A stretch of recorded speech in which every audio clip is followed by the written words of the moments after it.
Hello everyone and welcome to our channel. Today we are preparing homemade rosehip jam and we are going to share our recipe with you.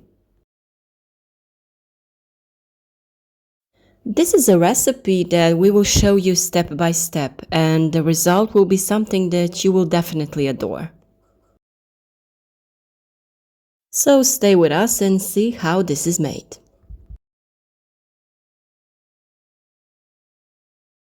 The right time to harvest rosehip is after the first frost. Then it is ripe and the best jam is made from such a rosehip. If you harvest it earlier, you will not get such a high quality product. Of course, the ripening time depends on where you live and what the climate is like there. The jam that we are making today is without any additives or preservatives. This preparation does require a little more time, but the result will certainly delight you. The first step is to clean the rosehip, remove all the damaged ones and the rotten fruits, and then we need to remove this black tip. The tip needs to be removed so that it is not bitter and so that it is beautifully red. It doesn't matter if you don't remove it, that part wouldn't pass through the strainer later anyway, but you would lose the red perfect color. Now it's time to thoroughly wash the fruits and we will cook the rosehip. So the fruit can be whole, we don't need to cut them.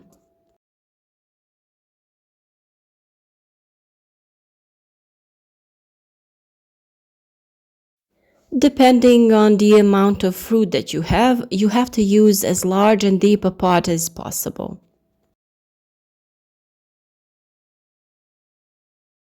Put your fruit in the pot and then cover it with water. You have to add as much water so you can cover all the fruits.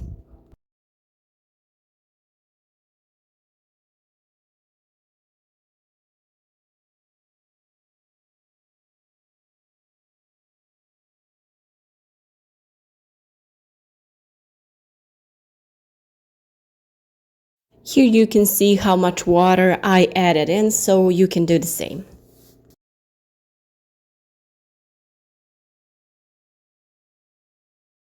Now we have to let it cook slowly. It will cook on low heat for 20 minutes to half an hour.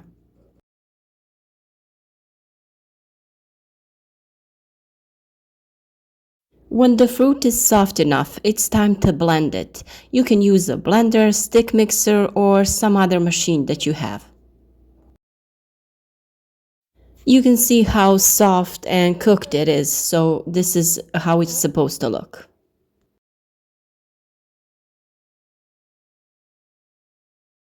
If it is too hot for the further processing, let it cool down first.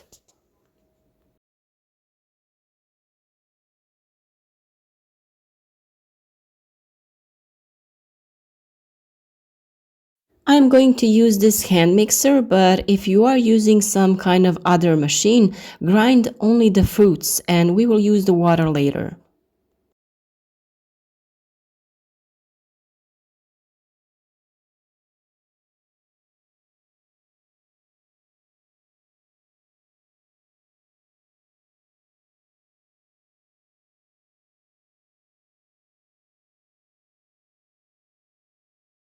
If it looks too thick, you can add a little more warm water so it is easier to strain.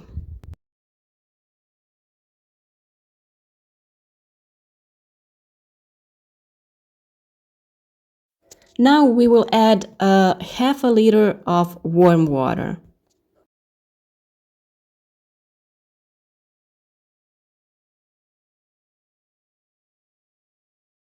Now mix it all in well so it is easier to process.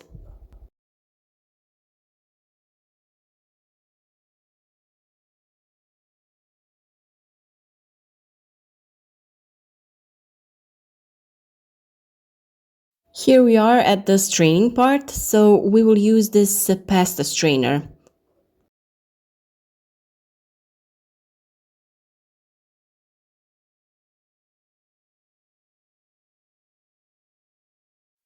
Here you can see the process as I did it. It is important that the tips remain in the strainer and that the soft part goes into another container. In order to push the mixture more easily, we will add water little by little. You can use a spoon, a ladle, whichever is easier for you. The water you use will all boil later and we will get a thick mixture.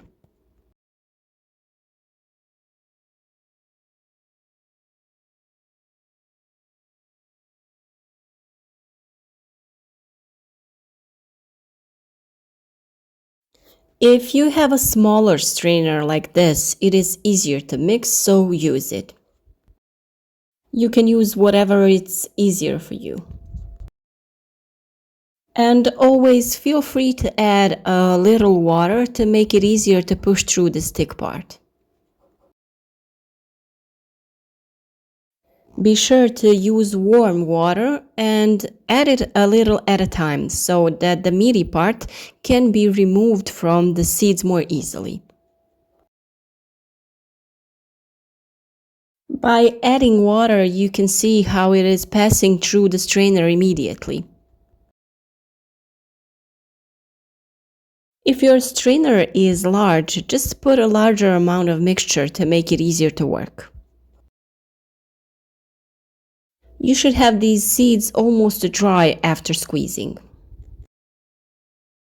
This is how it's supposed to look after straining, and we will strain this thick mixture through a strainer once more.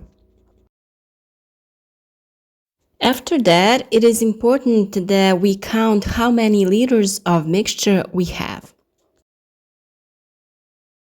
Later, we will add 300 to 400 grams of sugar to each liter of mixture. We gently strain and count the liters and pour 1 liter at a time into the cooking pot. You will be left with this thick part that you don't need. And what's important to say that if you don't like the burning sensation of the rosehip, strain them through another smaller strainer or cheesecloth.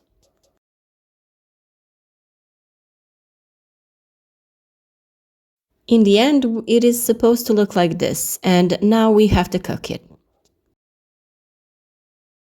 It looks quite thick, so we won't cook it for a long time. I strained about 3 liters of the mixture and added less than 1 kilogram of sugar to it. You are supposed to cook it on low heat, stirring until you get the desired consistency.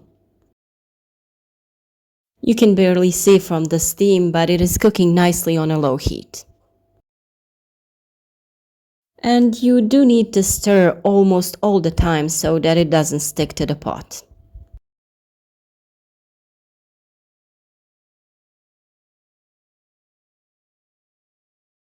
And after about a half an hour, it looks like this. This is this distinctive red color of the rosehip jam that I was talking about.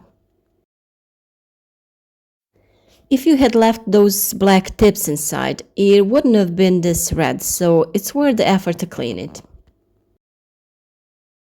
While you are stirring, when a line remains behind the spoon, it means it is ready and thick enough.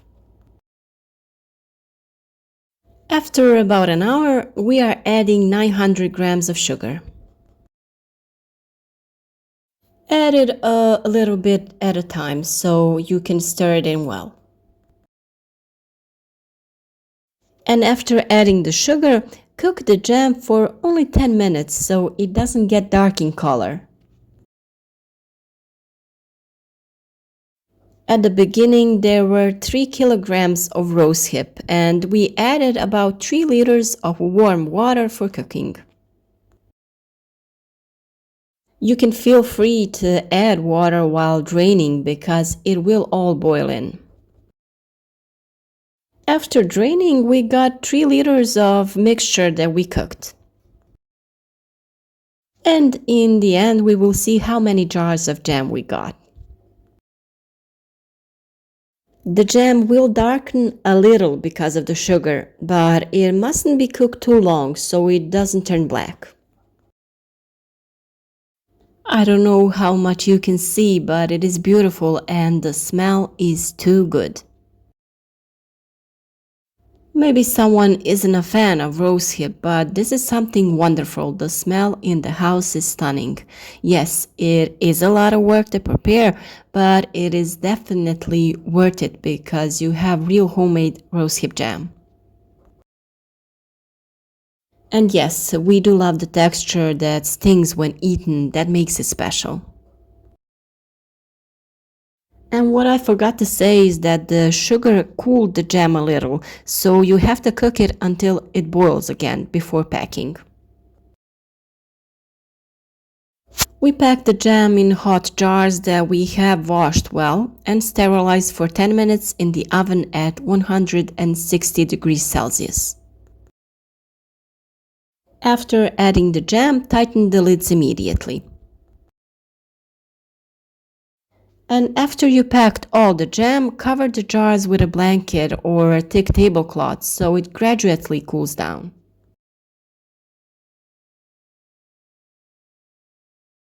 And this is how it looks in the end. We have already eaten a part of it because my family just loves it. They love it on bread, in pancakes, pastries, or on its own. This is just the right recipe for thick rosehip jam, and if you want it thinner, just shorten the cooking time. We love when it's thick, and when it cools down, it becomes the right thickness. I really hope that you like this recipe and that you will try it. Write us your recipes and let us know in the comments how you like this one.